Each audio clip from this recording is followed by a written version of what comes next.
Ребята, всем привет! С вами Роман, и вы смотрите канал Видеолепка. И сегодня по вашим просьбам я продолжу лепить новые объекты SCP.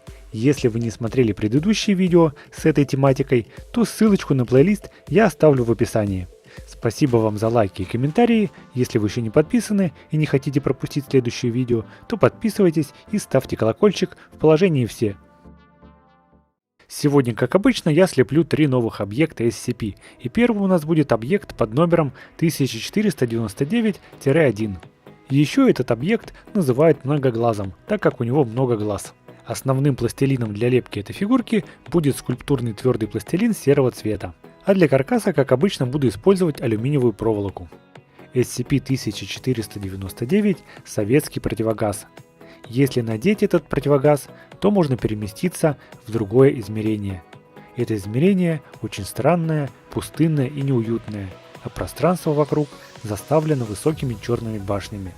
По этому ландшафту перемещаются существа, объекты SCP под номером 1499-1. SCP-1499-1 – это гуманоидные существа с вязкой кожей, на теле которых можно увидеть 9 голубых глаз, 5 спереди, 3 сзади и 1 на виске, и 2 широких рта. Левая рука каждой особи заметно деформирована, а на животе виден большой шов. Существа будут бесцельно ходить по измерению. Одни могут просто идти мимо, другие же остановятся и начнут волноваться. Если подойти к ним ближе, то они могут начать атаковать. В общем, ребята, информации по этому объекту не очень много, но выглядит он очень необычно, поэтому я и решил его слепить. Руки фигурки закреплю при помощи алюминиевой проволоки. Далее отрежу лишнюю проволоку и прилеплю кисти рук.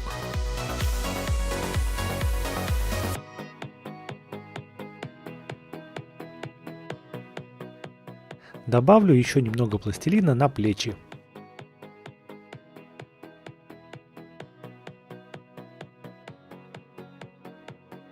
Далее следую описанию и немного деформирую левую руку.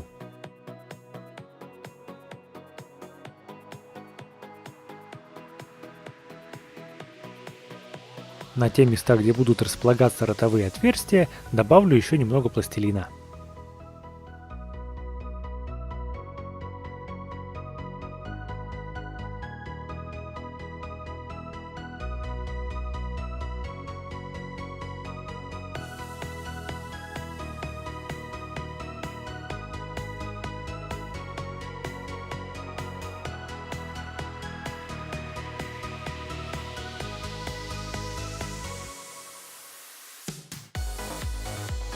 Теперь можно сделать углубление для глаз.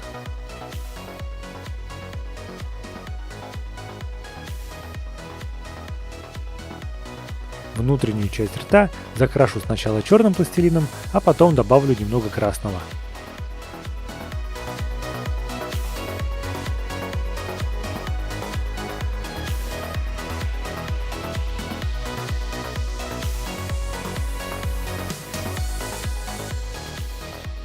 Для лепки глаз я смешал белый пластилин с синим, получился вот такой светло-голубой. Зрачки сделаю черным цветом.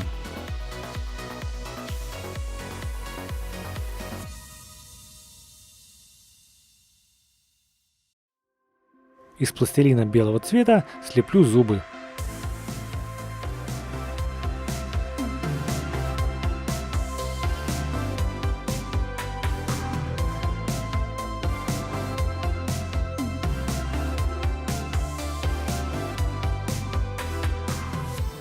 Итак, ребята, вот такой многоглазый объект SCP у меня получился.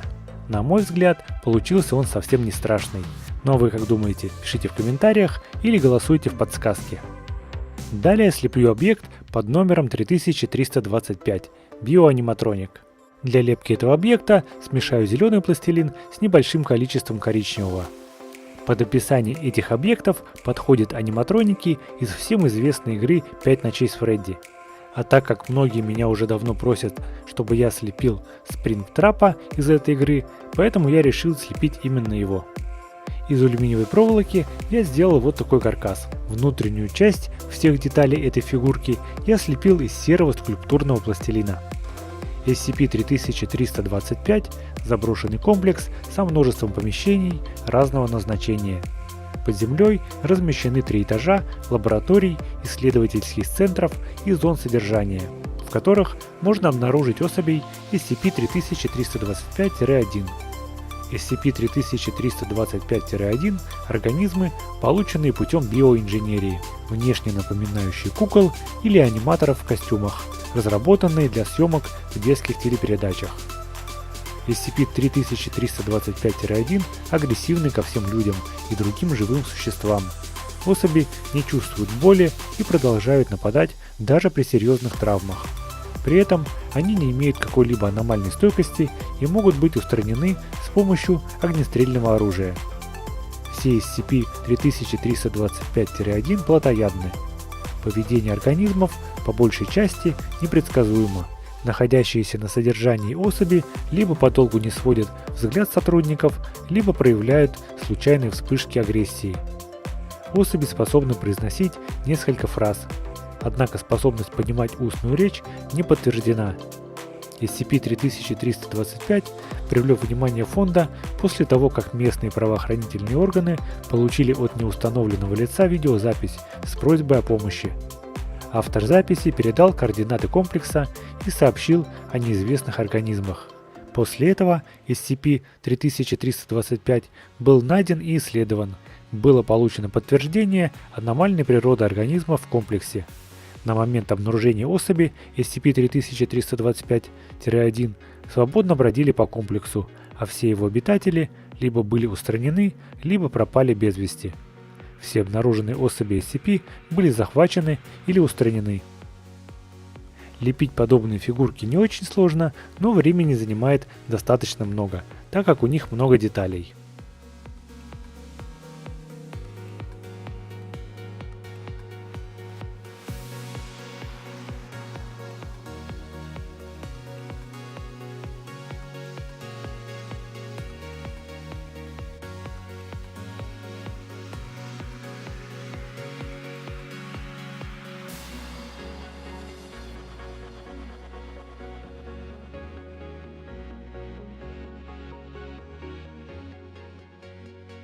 Итак, фигурка уже почти готова, осталось слепить только голову.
Получается какой-то у меня веселый аниматроник.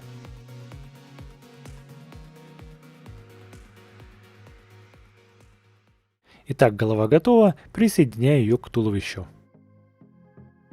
Для крепления уха буду использовать тонкую медную проволоку.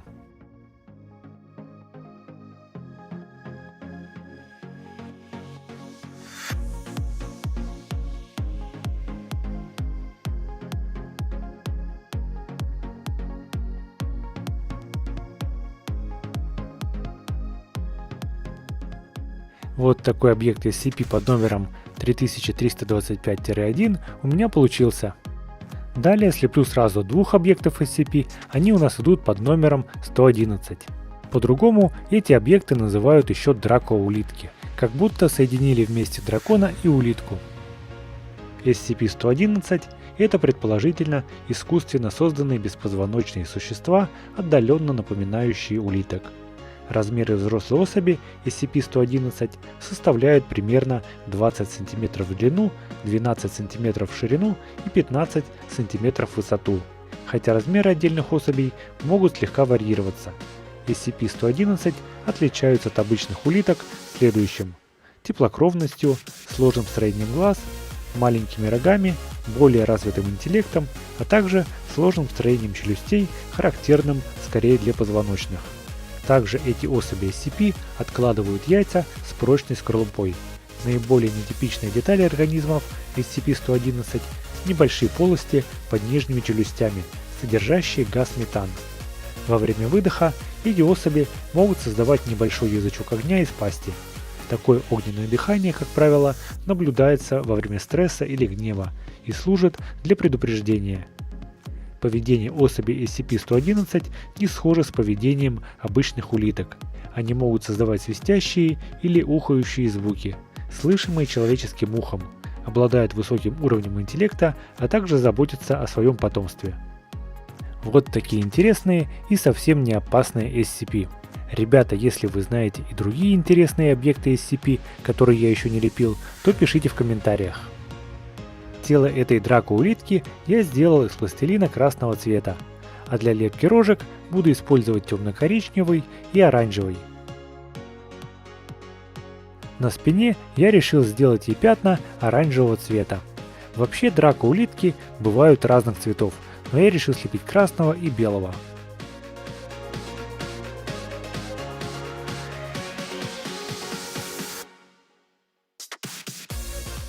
Для лепки раковины этой дракоулитки я буду использовать белый пластилин, темно-коричневый и оранжевый.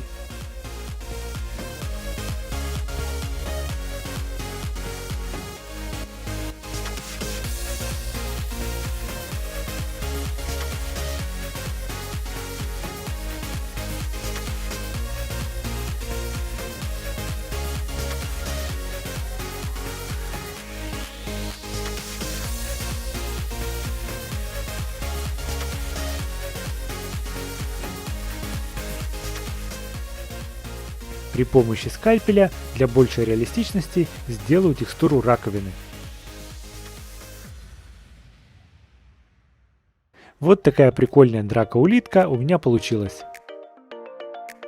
Также я слепил вот такую вторую дракоулитку из белого пластилина. Рожки у нее торчат вверх, на спине желтые пятнышки, и для лепки раковины я использовал темно-зеленый пластилин, желтый и светло-зеленый. Можете написать в комментариях, какая из дракоулиток вам понравилась больше.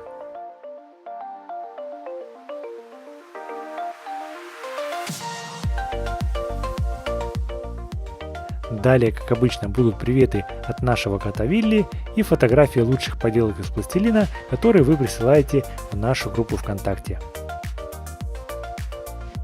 Ребята, спасибо всем, кто досмотрел это видео до конца. Сегодня приветы от меня получают Андрей Блогер, Банан Бананович и Саша Ник. Ребята, передаю вам огромный привет.